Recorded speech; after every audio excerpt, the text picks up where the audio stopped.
Ngayon naman ay ipapakita ko kung paano mag-start ng Nitro RC.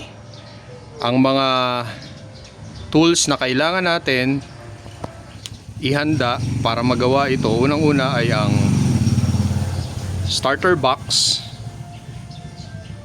na may power source. In this case, gumamit ako ng 12 volt car battery. Yung iba, ang ginagamit nila ay battery pack na LiPo at doon nila ikinakabit ang red para sa positive supply ng starter motor at black para sa earth or ground or negative supply ng starter motor. Makikita natin na ang starter box, nasa ilalim niya ang DC motor. At pag naka-switch on ang starter box at diniinan mo itong lever na to, iikot ang starter motor. So ang gamit ng starter box, dito natin ipinapatong ang RC Nitro natin or ang Nitro RC natin, at naka-expose sa ilalim ang kanyang flywheel. Yan ang ginagamit natin upang paikutin at start ang nitro engine ng Nitro RC natin. At bukod pa ron, syempre kailangan natin ng igniter para ilagay sa glow plug ng engine. And then kung kakailanganin tanggalin ang glow plug, kailangan natin ng glow plug socket or wrench, and then negative screwdriver kung kailangan natin magtono ng carburetor. At syempre kailangan natin ng nitro fuel. Ang ginagamit ko in this case is 20% nitro and 80% methanol. At bibili natin ito online sa mga soaking supplier natin. In this case si RC Works.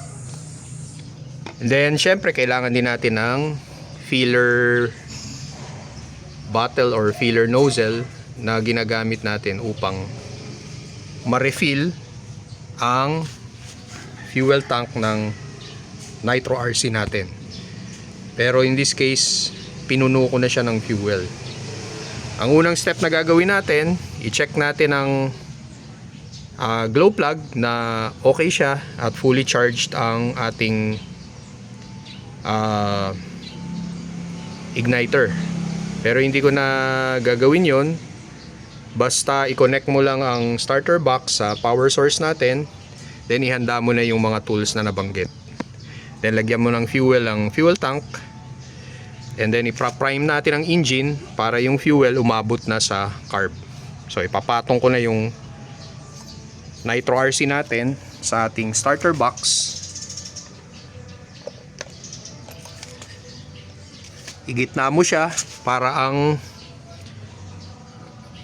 rubber wheel ng starter box will align with the flywheel ng engine natin. And then when you press on the rear or the engine, maririnig mo iikot ang engine, crack crack.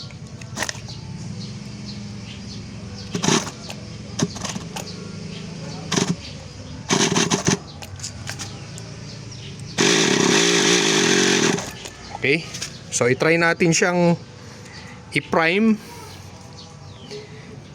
nang tinatakpan ang exhaust while pinapaikot ang engine. Pero mas maganda, tanggalin natin ang glow plug.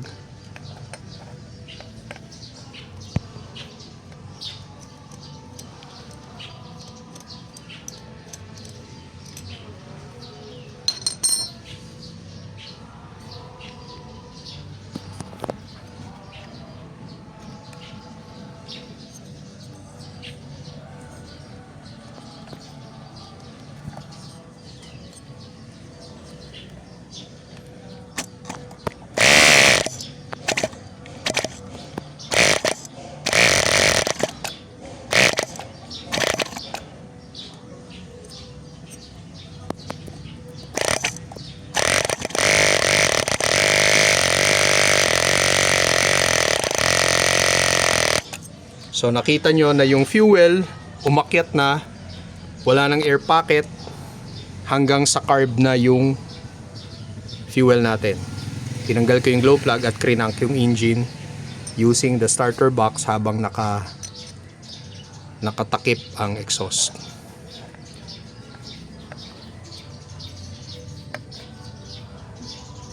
Ngayon, try nating start using the igniter. Pero napansin ko na mahina na pala ang 12 volt battery natin, hindi ko na charge. Pero hopefully mag-start yung engine. Kung hindi, itutuloy natin after ma-charge ko yung engine, yung battery pala.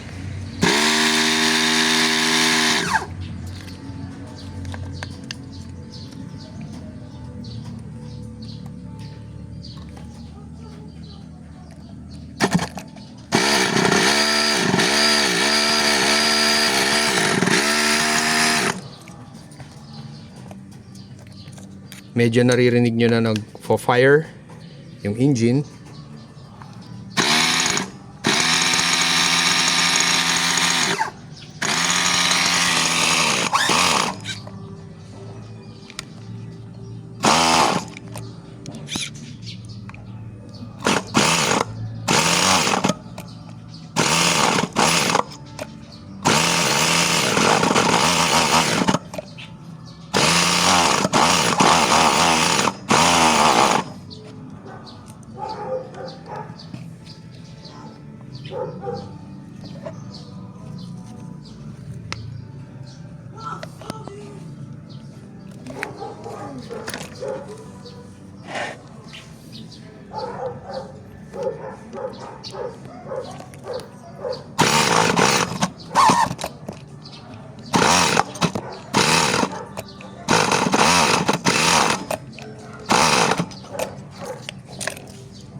At ganyan po mag-start ng Nitro RC, at kung paano rin siya patayin. Takpan lang po natin ang exhaust ng ating daliri, at kung mainit na, gamitan natin ng isang basahan upang matakpan ang exhaust, mamamatay na po yung engine.